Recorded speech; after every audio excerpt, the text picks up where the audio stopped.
Hello and welcome to another body language video. Today we're going to be looking at just a book, and it's a great book by Christopher Hadnagy. I just finished reading it. It's called Unmasking the Social Engineer, and he writes it with a few other experts, including Paul Ekman and Paul F. Kelly. It's got a great deal of information about body language in it, and it's published by Wiley 2014. The first book I read by Hadnagy was also amazing. It was The Social Engineer, The Art of Human Hacking. This isn't so much about body language, but it's really useful for looking at how human emotions can be manipulated for the better or for worse. So what is social engineering, and how does it link to body language? Well, Hadnagy defines social engineering as any act that influences someone to take an action that may or may not be in his best interests. But social engineering doesn't have to always be about trickery. It can be about social interactions between people on a daily basis, how two people interact, and how people get their point of view across. Social engineers use the ability to analyze macro and micro expressions and conversational signals and body language that help the social engineer in any way to understand their target's emotional state. It can inform them as to how to approach a person, how to get the target's attention, and what kind of questions they should ask and what topics of conversation they should use. On page 28, Hadnagy also says that it's vital that the social engineer becomes part of the same tribe as the target.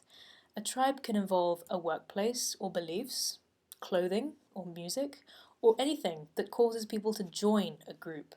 For social engineers, this can involve a lot of information gathering to understand the tribe and that they're supposed to be part of. And from what I understand, it also involves improvisation, flexibility, and also seizing an unexpected moment that presents itself.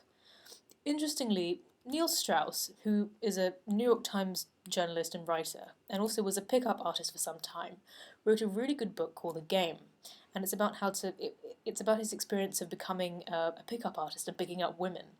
But he says the same thing about picking up women, that being part of their tribe is really useful and can make people want to talk to you and keep listening to what you're saying, which is especially good for a social engineer because you want the person to be engaged and keep talking to you so that you can try and get the information you want out of them.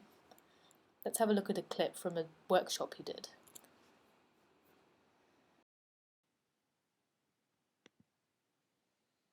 I'm going to tell you what they each stand for. We talked about annihilation method was who you are, what you do, and when and how you do it. Who you are is Las Vegas.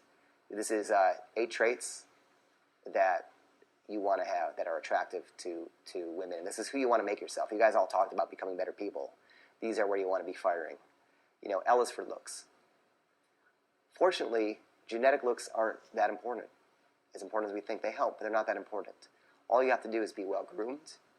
All you want to go out and be well-groomed. That's your number one goal. You want to stand out somewhat. Just not be a generic average guy. You think, well, if I just regular, I can get anyone. It's not true. You just blend into the herd of average, boring guys. You want to stand out a little bit. You want to have an edge to you. So, most importantly, besides well-groomed, is you need to belong to a tribe that you either wants to be part of or at least wants to visit. We're very tribal when we go out.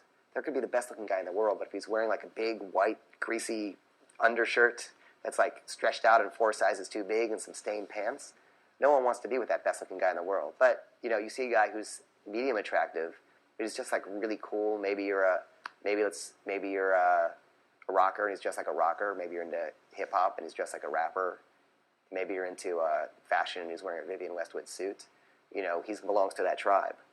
The cool thing about about going more extreme is that at least you belong to a tribe someone wants to visit. So looks to me are being well-groomed, and we're going to go into this more again tomorrow, and belonging to a tribe that she either wants to be part of, considers herself part of, or wants to visit.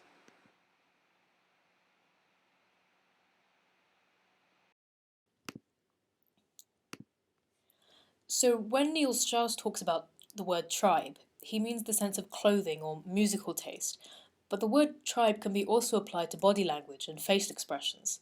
Hadnagy gives the example, if you approach a group of strangers who are laughing and having a good time, and you hang your head and turn your lips down, which are all classic signs of sadness, he asks the question, will the group want to get involved with you and your problems, or will they ignore you?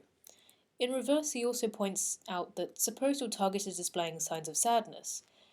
What would win him or her over? Is it by approaching them with a backslap and a loud laugh and a few jokes? He says you would lower your voice, lower your body posture, and approach him softly and ask what's wrong. Then he goes on to talk about the amygdala, which is the part of the brain that controls a person's nonverbal responses to emotional triggers. He talks about this really interesting concept called amygdala hijacking, and the goal of the social engineer, whether good or nefarious, is to get the person to take action, and this can be done by doing amygdala hijacking. He also points out this fascinating statement that empathy shuts down the brain's logic centers, which means if you can get a person to empathize with you through, if you're feeling sad or pain or even happiness, you can shut down certain logic centers in the brain, which makes them more empathetic to you and wipes out the logical part as to why, for example, the social engineer is asking them certain private information about their company or their bank account or their passwords, for example. He also points out something that's almost common sense, but I haven't thought about before. Our hands and arms are in front of us, so when we're aware of what we're doing with them. The legs and the feet, however, are not so close to our normal line of vision, so we often aren't so conscious about them, as we are with our hands and arms. Thus, he argues that the leg, foot, and torso movements can often be crucial to understanding the true emotions of a person that you are trying to interact with. Then he goes on to the importance of knowing someone's baseline. What is a baseline? Well, Joe Navarro and Martin Carlins wrote this book called What Everybody Is Saying, and it's another book about body language. He's an ex-FBI agent, and he's writing about body language and how interesting examples from his work life about paying attention to body language have helped him. At the beginning of his book, he states the 10 commandments of observing and decoding nonverbal communications successfully. Commandment 5 is, when interacting with another person, try to establish their baseline behaviours. He says look for how they sit, or in Patrick Jane's case, how they lie. How they look normally. How do they position their feet? And where do they place their hands? Even, he says, where do they generally place their possessions like purses or briefcases? By examining what's normal, we begin to recognise and identify what's abnormal. These abnormalities from the pattern can usually indicate something to us. He rightly points out a huge generalization about body language, which is really not true. When somebody crosses their arms, this alone doesn't tell you that they are feeling discomfort or disinterest. What matters is looking for changes in a person's body baseline. That gives you an indication of a person's emotions. Joe Navarro points out that a person should always be looking for a cluster of emotions, not just rely on one behaviour like frowning or crossing legs or crossing arms. Many studies attach a percentage to how much of what we say is nonverbal. Hadnagy says, though, that Ekman has taught him that you can't truly put a percentage on it because it varies, depending on the type of communication, whom it's directed to, its purpose, and a number of other factors. He talks about all sorts of parts of the body. He breaks it down, legs, arms, torso, but he has some really interesting information on the face. He talks about stimuli triggers and how, for example, seeing a gory scene in a horror movie or a TV series fires neurons, electrical impulses to the face, and move the facial muscles to react to the stimuli.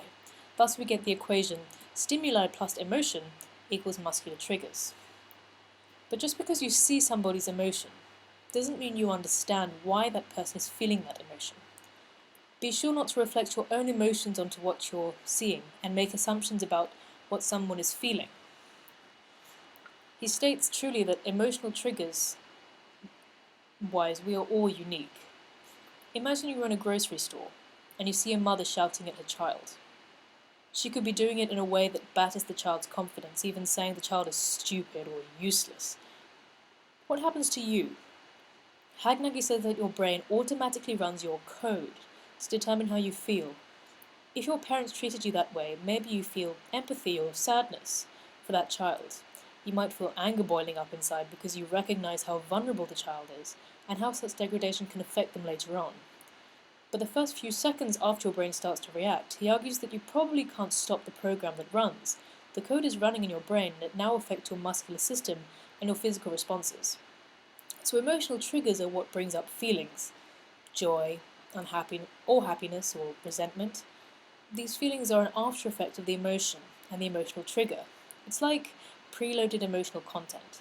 The same happens when, say, you're watching a movie and the music obviously indicates to you that something is about to happen.